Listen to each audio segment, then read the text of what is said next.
বন্ধুরা, আজ আমি শশাঙ্কের কৃতিত্ব নিয়ে আলোচনা করব। তাহলে চলো আলোচনাটা শুরু করি।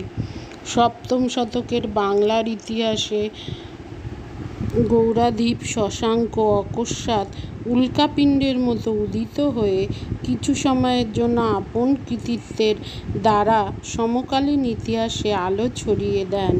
ডক্টর মজুমদারের মতে শশাঙ্ক তার রাজ্যজয় দ্বারা যে নীতির পত্তন করেন তা অনুসরণ করে পাল রাজারা এক বিশাল সাম্রাজ্য স্থাপন করেন। শশাঙ্ক কৃতিত্বের প্রথম ভাগ হচ্ছে তার রাজ্য বিস্তার। শশাঙ্ক এক অজ্ঞাত ও অখ্যাত অবস্থা থেকে নিজ যোগ্যতার জোরে ভারত ইতিহাসের পাদপ্রদীপের সামনে এসে দাঁড়ান। তার সম্পর্কে ঐতিহাসিক উপাদান বেশি নেই। যা কিছু তথ্য তার সম্পর্কে পাওয়া যায় তা তার বিরোধী পক্ষের লেখনী থেকে।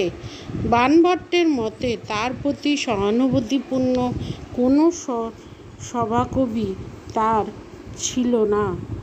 তার বংশ পরিচয় ছিল অজ্ঞাত। মহাভারতের মহাবীর কর্ণের মতোই তিনি প্রমাণ করেন যে জন্ম দৈবের অধীন হলেও পৌরুষ নিজের অধীন। প্রাচীন ভারতের ইতিহাসে বাংলা ছিল কাব্যে উপেক্ষিতার মতোই। বারে বারে উত্তর ভারতীয় শক্তি বাংলায় আধিপত্য করত। বাংলা কোনোদিন আধিপত্যের কথা ভাবতে পারেনি। গৌরাধিপ শশাঙ্কই সর্বপ্রথম ইতিহাসের মোড় ঘুরিয়ে দেন। তিনি বাংলাকে এক সর্বভারতীয় শক্তিরূপে অন্তত কিছুদিনের জন্য প্রতিষ্ঠা করেন। গর্বিত কনৌজের মৌখরী বংশকে ধ্বংস করে পূর্বভাগে ভাস্কর বর্মাকে পদানত করে শশাঙ্ক তার বিজয় রথ ছুটিয়ে দেন। দক্ষিণে গঞ্জাম পর্যন্ত রাজ্য বিস্তার করে তিনি বাংলার চারদিকে প্রাকৃতিক সীমান্ত পর্যন্ত রাজ্য বিস্তার করেন। কনৌজ গৌড় সংগ্রামের পত্তন করে তিনি পরবর্তী যুগে পাল রাজাদের জন্য পথনির্দেশ করে যান। শশাঙ্ক কেবলমাত্র রাজ্যজয়েই যে তার কৃতিত্ব দেখিয়েছেন তা নয়, তিনি শাসক হিসেবেও প্রচণ্ড দক্ষতার পরিচয় দিয়েছিলেন।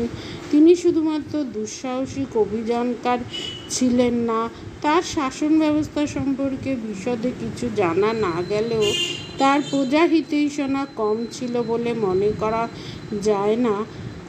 রাজধানী কর্ণসুবর্ণ তার আমলে এক সম্পদময়ী নগরীতে পরিণত হয়। তিনি গৌড় দেশের শুধুমাত্র মর্যাদা প্রতিষ্ঠা করেননি, তার স্বয়ংসম্পূর্ণ অর্থনীতি গঠনের আয়োজনও করেন।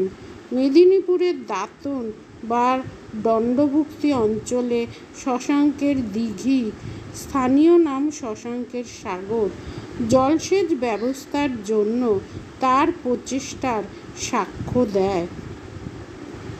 শশাঙ্কের দুর্ভাগ্য যে বাণভট্ট বা হিউয়েন-সাংয়ের মতো তার কোনো সহানুভূতিশীল জীবনীকার ছিলেন না। এজন্য তার কীর্তি কাহিনীর সকল কথা আমরা জানতে পারি না। তার সম্পর্কে আমরা যা জানি প্রধানত তার বিরোধী পক্ষীয় লেখকদের কলম থেকেই তা পাওয়া যায়। শশাঙ্কের ব্যক্তিগত চরিত্রে অনেকটা বিরোধী লেখকদের অতিরঞ্জনে কালিমালিপ্ত হয়েছে। তিনি বিশ্বাসঘাতকতা করে রাজ্যবর্ধনকে হত্যা করেন বলা হয়। এ সম্পর্কে বিতর্ক আছে। তাকে বৌদ্ধ নির্যাতনকারী, ধর্মীয় উন্মাদ বলে চিহ্নিত করা হয়।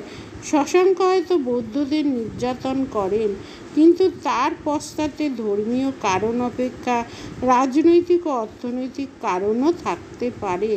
তিনি বৌদ্ধদের শুধু বৌদ্ধ বলেই হয়তো দমন করেননি, তার সরকারের প্রতি শত্রুতার জন্য দমন করেন। তবে তার প্রতিষ্ঠিত সাম্রাজ্য স্থায়ী হয়নি। প্রতিকূল পরিস্থিতির চাপে তার মৃত্যুর পর তার সাম্রাজ্য ধ্বংস হয়। বাংলার প্রথম জাতীয় সম্রাট হিসাবে তাকে ইতিহাসে অবশ্যই স্বীকৃতি দেয়া হয়।